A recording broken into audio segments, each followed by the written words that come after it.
ദൈവ തിരുനാമത്തിന് മഹത്വമുണ്ടാവട്ടെ. Bible reading പ്രോഗ്രാമിൽ സംബന്ധിക്കുന്ന ഏവർക്കും കർത്തൃനാമത്തിലെ സ്നേഹവന്ദനം. പുറപ്പാട് പുസ്തകം 17-ാം അധ്യായം നമ്മളിന്ന് വായിച്ച് ധ്യാനിക്കുകയാണ്. 16-ാം അധ്യായത്തിൽ അവർക്ക് ഭക്ഷണമില്ലാതിരുന്നപ്പോൾ ദൈവം കാടപ്പക്ഷിയായും മന്നായും കൊടുത്ത് ഇസ്രായേൽ ജനത്തെ അത്ഭുതകരമായി വഴിനടത്തുന്ന അനുഭവം നമ്മൾ കണ്ടു. അതിൻ്റെ ഓർമ്മയ്ക്കായി ഒരു ഓമാർ മന്ന ശേഖരിച്ചു വയ്ക്കുവാൻ ദൈവം മോശയോട് കൽപ്പിക്കുകയും അപ്രകാരം അവരത് ചെയ്യുകയും ചെയ്തു.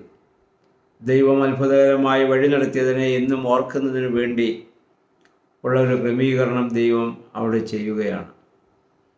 എത്രയോ അത്ഭുതകരമായ വഴികളിലൂടെ ദൈവം നമ്മളെ ഭൂമിയിൽ വഴി നടത്തിയിട്ടുണ്ട്. അതിൻ്റെ ഓർമ്മകൾ പോലും ഇല്ലാതെ നമ്മൾ പലപ്പോഴും ജീവിക്കുന്നവരാണ്. എന്നാൽ ആ ദൈവം വഴി നടത്തിയതായ ആ നന്മകളെ ഓർത്ത് ദൈവത്തെ മഹത്വപ്പെടുത്തിക്കൊണ്ട് ഓരോ ദിവസവും ജീവിക്കാൻ നമുക്കിടയായിട്ട് തീരട്ടെ. 17-ാം അധ്യായം നമ്മൾ വായിക്കുന്നത് സീൻ മരുഭൂമിയിൽ നിന്ന് രഫിദീം എന്ന് പറയുന്ന സ്ഥലത്ത് അവരെത്തി.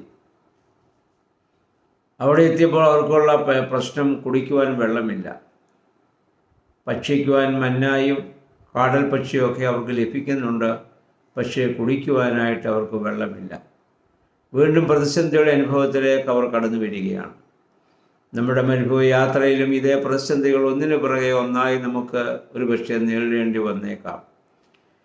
വ്യത്യസ്തമായ ഈ ഭൂമിയെ നമ്മൾ നോക്കുക. വ്യത്യസ്തമായ കാലാവസ്ഥകൾ ഭൂമിയിലുണ്ട്. വെയിലുണ്ടെങ്കിൽ അത് കഴിയുമ്പോൾ പിന്നെ മഴയുണ്ട്, കയറ്റമുണ്ട്, ഇറക്കമുണ്ട്. അങ്ങനെ ഒത്തിരി വ്യത്യസ്തമായ അനുഭവങ്ങളെയും കാലാവസ്ഥകളെയൊക്കെ ഈ ഭൂമി സന്തോഷത്തോടെ ഏറ്റുവാങ്ങുകയാണ്. അതുകൊണ്ടാണ് നല്ല സൽഫലങ്ങളെ കൊടുക്കുവാൻ ഭൂമിക്ക് സാധിക്കുന്നത്. എന്നും ഒരേ അനുഭവം മാത്രമാണെങ്കിൽ ഭൂമിക്ക് ഫലങ്ങളെ കൊടുക്കുവാൻ സാധിക്കുകയില്ല.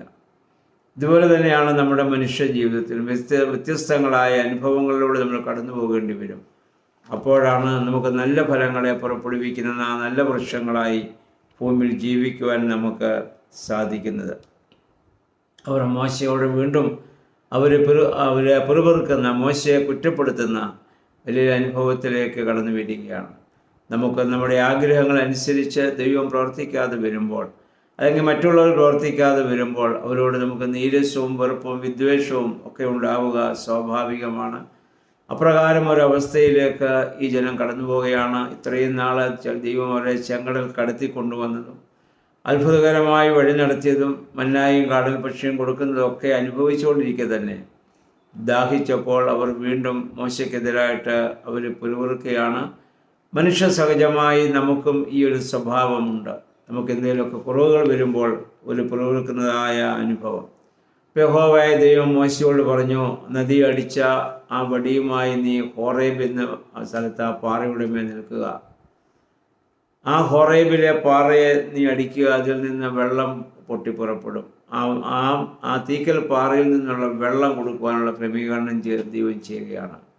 ഈ പാറ ആരായിരുന്നുവെന്ന് 1 കൊരിന്ത്യർ 10-ാം അധ്യായത്തിൻ്റെ 1 മുതൽ 4 വരെയുള്ള വാക്യങ്ങൾ നമ്മൾ നേരത്തെ ചിന്തിച്ചതാണ്. പൗലോസ്ലീഹ പറയുന്നുണ്ട്, സഹോദരന്മാരെ, നമ്മുടെ പിതാക്കന്മാരെല്ലാം മരുഭൂമിയിലായിരുന്നു. മേഘത്തിലും സമുദ്രത്തിലും സ്ഥാനമേറ്റു. അവരെ അനുഗമിച്ച പാറയിൽ നിന്നല്ലോ അവർ കുടിച്ചത്. ആ പാറ ക്രിസ്തുവായിരുന്നു. ഹോറേബിൽ കണ്ടതായി ഈ പാറ നമ്മുടെ കർത്താവായ യേശു ക്രിസ്തുവാണ്. ആ പാറയാണ് കാൽവറിയിൽ തകർക്കപ്പെട്ടത്. കുന്തം കൊണ്ട് അവൻ്റെ വിലാപ്പുറം കുത്തിത്തുറന്നപ്പോൾ അതിൽ നിന്ന് രക്തവും വെള്ളവും ഒഴുകിയതായി നമ്മൾ വായിക്കുന്നുണ്ട്.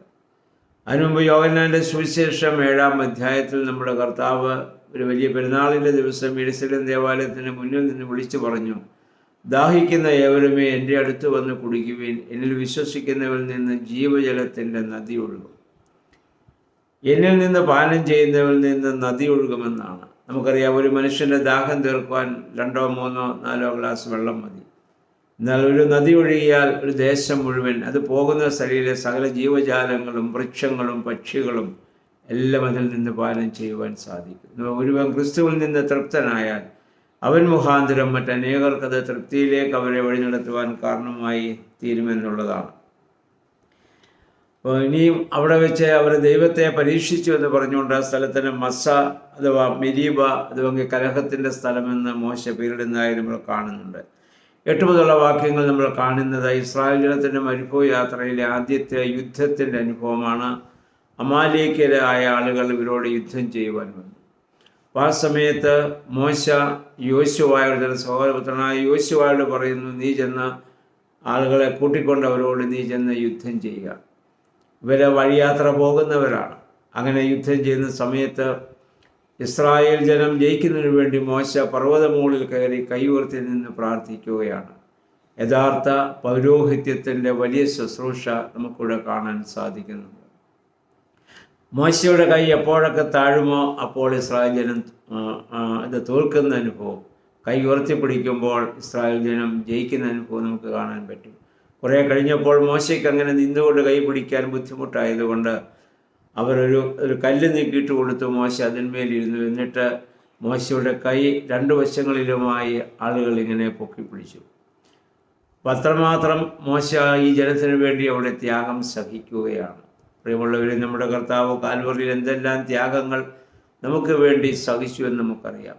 ഇതാണ് സഭയുടെ ദൗത്യം. ഈ സമൂഹത്തിന് വേണ്ടി, ജനത്തിനു വേണ്ടി കൈ ഉയർത്തി ദൈവസന്നിധിയിൽ നിൽക്കുന്ന, അവർക്ക് വേണ്ടി ത്യാഗം സഹിക്കുന്ന, സന്ധ്യ വരെയും യുദ്ധം അവസാനിക്കുന്നിടം വരെയും നിൽക്കുന്നതായ അനുഭവം.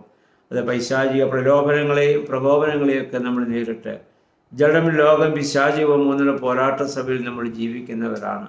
അപ്പോൾ ആ പൈശാചിക പ്രകോപനങ്ങളെയൊക്കെ അതിജീവിക്കണമെങ്കിൽ ദൈവസന്നിധിയിൽ കൈ ഉയർത്തി നിൽക്കുന്ന അനുഭവം നമ്മുടെ ജീവിതത്തിലുണ്ടാകണം. അതിനാണ് ദൈവം നമ്മളെ വിളിച്ചിരിക്കുന്നത്, നമ്മളെ ആക്കിയിരിക്കുന്നത്. ഈ സമൂഹത്തിന് വേണ്ടി ഒക്കെ പ്രവർത്തിക്കുവാൻ ക്രൈസ്തവ സമൂഹത്തെ ദൈവം രൂപപ്പെടുത്തിയതാണ്.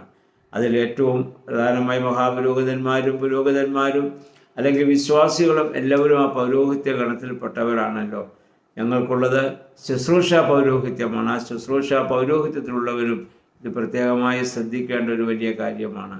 അപ്പോൾ അങ്ങനെ ദൈവസ്ഥലത്തിൽ കൈ ഉയർത്തി നമ്മൾ നിന്ന് പ്രാർത്ഥിക്കുമ്പോൾ ഏത് ശത്രുവിനെയും നമുക്ക് കീഴടക്കുവാൻ സാധിക്കും.